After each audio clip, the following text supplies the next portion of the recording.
ادھر سے ریلا آتا پیچھے لے جاتا، زور لگا کر چند قدم آگے بڑھے، موت کا زور آیا اور پیچھے لے گیا۔ یہ کشاکش ہے، مسلسل کشاکش ہے معاشرے کے ساتھ۔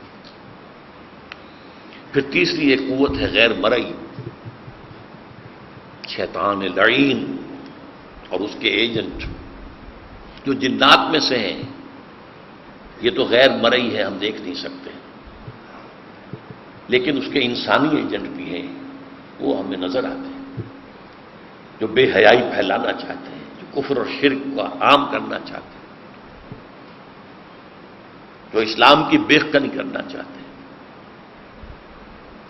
بہرحال جہاد پہلے لیول پر نفس کے خلاف، معاشرے کے خلاف، شیطان کے خلاف، دوسرے لیول پر دعوت، تبلیغ، اسلام کے نظریات کو پھیلانا، باطل نظریات کی نفی کرنا۔ جان لگے گی، وقت لگے گا، پہلے آپ دین سمجھیں گے تو آگے سمجھائیں گے اور پھیلائیں گے، قرآن پڑھیں گے تو آگے پڑھائیں گے، لہذا اس میں وقت بھی لگے گا، محنت بھی، صلاحیت بھی، قوت بھی، ٹائم بھی، سب کچھ ہوگا۔ آخری جہاد جو ہے وہ نظام کا جہاد ہے، یہ سب سے اونچا جہاد ہے۔ ایک نظام بادشاہی، ایک نظام جمہوری۔ اب جمہوری قوتیں زور لگا رہی ہیں کہ بادشاہی نظام ختم ہو جائے اور جمہوری نظام آ جائے، لیکن کیا آسانی سے آ جائے گا؟ یہ نظام کی کشاکش ہے، اس میں بھی غیر مسلم بھی ہیں، مسلم بھی ہیں۔ بادشاہ ایران جو بھاگا ہے تو اس وقت جبکہ 20,000 سے لے کر 30,000 تک ایرانیوں نے جانیں دے دی، تب بھاگا ہے۔ یہ نظام، حالانکہ وہ بھی شیعہ تھا، باقی سب شیعہ تھے، مذہبی تو نہیں تھا کوئی اختلاف، نظام کا اختلاف تھا، بادشاہی نظام نہیں چاہیے۔ زار کی فوجوں کے خلاف بولشویکس جو کھڑے ہوئے، قربانیاں دی ہزاروں نے، وہ شہنشاہیت کے خلاف، اور جو کمیونسٹ نظام قائم کیا۔ یہ ہے نظام کا ٹکراؤ۔ کمیونزم کا نظام بخلاف سرمایہ داری، جمہوریت کا نظام بخلاف بادشاہی اور شہنشاہیت، اسلام کا نظام بخلاف کفر، طاغوت۔ یہ قائم کرنے کی جدوجہد، یہ جہاد کی سب سے اونچی منزل ہے، اس لیے کہ اس میں جان دینے کا مرحلہ بھی آتا ہے۔ نفس جہاد میں آپ کا جان تو نہیں جائے گی نا، معاشرے سے جہاد میں بھی بس یہ ہے کہ آپ نکو بن جائیں گے، آپ کو دقیانوسی کہا جائے گا، دوسرے لوگ روشن خیال اپنے آپ کو کہیں گے، بس یہی ہوگا۔ شیطان سے بھی جنگ میں جان نہیں جاتی، دعوت و تبلیغ میں بھی جان جانے کا اندیشہ نہیں ہے۔ نظام بدلنے میں جانیں دینی پڑیں گی، تب نظام بدلے گا۔ اسلام کا نظام آیا اور شرک کا نظام ختم ہوا، صحابہ کرام نے سینکڑوں کی تعداد میں جانیں دی ہیں، تب ہوا۔ یہ جہاد کی، قتال فی سبیل اللہ جہاد کی بلند ترین منزل ہے۔ اب یہاں جہاد قتال میں بدل گیا۔ قتال تو جہاد ہے، جہاد ہی پر تو ہے۔ سب سے پہلی منزل تو نفس کے خلاف جہاد تھا کہ نہیں؟ تو یہ جو ہے قتال فی سبیل اللہ اس کے بعد آئے۔ سب سے اونچی منزل جہاد کی قتال فی سبیل اللہ۔ یہی وجہ ہے سورہ صف میں دیکھیے، جہاد اور قتال فی سبیل اللہ کے موضوع پر قرآن مجید کی جامع ترین سورت سورہ صف ہے۔ اس کی 2 آیتیں میں آپ کو سنا چکا ہوں۔ یا ایھا الذین آمنوا هل ادلکم علی تجارۃ تنجیکم من عذاب الیم تؤمنون باللہ ورسولہ وتجاہدون فی سبیل اللہ باموالکم وانفسکم۔ یہ جہاد فی سبیل اللہ۔ آیت نمبر 4 میں آیا ہے ان اللہ یحب الذین یقاتلون فی سبیل اللہ کأن فی سبیلہ کأنہم بنیان مرصوص. اللہ کے محبوب تو اس کے وہ بندے ہیں جو اس کی راہ میں جنگ کرتے ہیں، قتال کرتے ہیں، اس طریقے سے صفیں باندھ کر گویا کہ سپلا، جسے آج آپ کہیں گے ری انفورس کانکریٹ.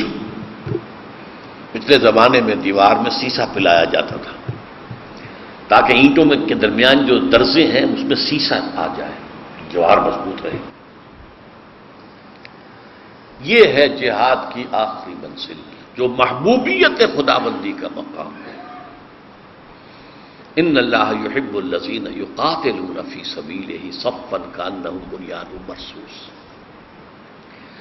اللہ کو محبوب تو ہیں اپنے وہ بندے جو قتال کرتے ہیں اس کے راستے میں، ایسے صفیں باندھ کر کے جیسے سیسا پلائی ہوئی دیوار ہے، ان میں کو رکھنا ڈالنا ممکن نہیں. اب اس جہاد کی جو آخری منزل ہے نظام کو بدلنے کی ضرورت ہے. آج کی ملاقات کا حاصل اگر یہ بات آپ کے ذہن میں بیٹھ گئی اور اگر اس کے اعتبار سے آپ نے اپنے دل میں جھانکا، اسلام اور ہے، ایمان اور ہے، میرے قلب میں ایمان ہے کہ نہیں. یہ میں آپ کے بارے میں نہیں کہہ سکتا، آپ میرے بارے میں نہیں کہہ سکتے، لیکن ہر شخص جو ہے وہ کتنے پانی میں ہے اسے خود معلوم ہے. بل الانسان علی نفسہ بصیرہ. ہر انسان اپنی کیفیت پر پورا بصیرت رکھتا ہے کہ میں کہاں کھڑا ہوں، کتنے پانی میں ہوں. اسلام تو کلمہ شہادت کی بنیاد پر ہمیں حاصل ہو گیا، وراثت نہیں مل گیا. کوئی اگر آج داخل ہوتا ہے وہ بھی شاہدرے میں داخل ہو سکتا ہے اسلام کے. اور اس اسلام کی اتنی اہمیت ہے قانونی اور دستوری اعتبار سے کہ ایک عجیب واقعہ پیش آیا. حضرت اسامہ حضور کو بہت عزیز تھے، بہت پیارے تھے، اس لیے کہ حضرت زید جو ان کے والد تھے انہیں حضور نے منہ بولا بیٹا بنائے رکھا تھا. وہ تو جب سورہ احزاب کی آیات نازل ہوئی تو زید بن محمد سے زید بن حارثہ رہ گئے دوبارہ صلی اللہ علیہ وسلم ورضی اللہ عنہ. ان کا یہ واقعہ پیش آیا کہ ایک جنگ میں ایک مشرک سے، کافر سے ان کی دو بدو مقابلہ ہوا. جب وہ کافر زیر ہو گیا، بالکل اس کی بس ہو گئی جسے ہم کہتے ہیں، تو اس نے کہہ دیا اشہد ان لا الہ الا اللہ واشہد ان محمد رسول اللہ.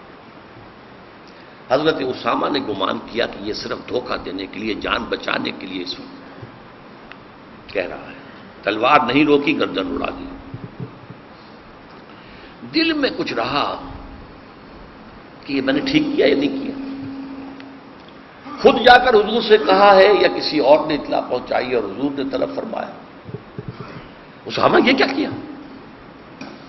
کلمہ شہادت کے ہوتے ہوئے تمہاری تلوار چل گئی. جب یہ کلمہ شہادت تمہارے خلاف استغاثہ دے کر آئے گا قیامت کے دن تو کیا کرو گے؟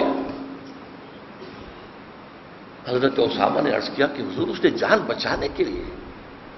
آپ نے فرمایا اللہ شقق کا قلبہ، اس کا دل چیر کے دیکھ لیتے بھائی.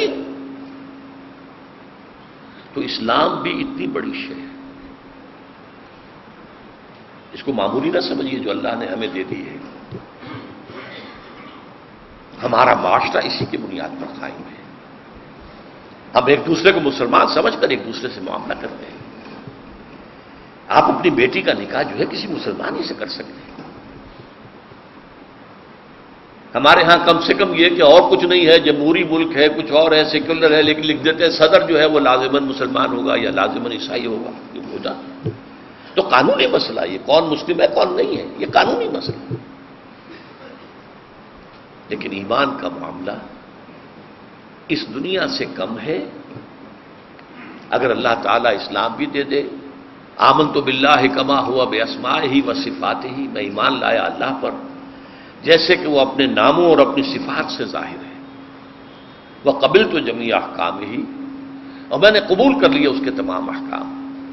اقرار باللسان و تصدیق بالقلب، یہ دونوں شرطیں میں پوری کر رہا ہوں کہ میرے دل میں بھی یہ ایمان ہے، تصدیق ہے، اور میری زبان پر بھی یہ اقرار ہے۔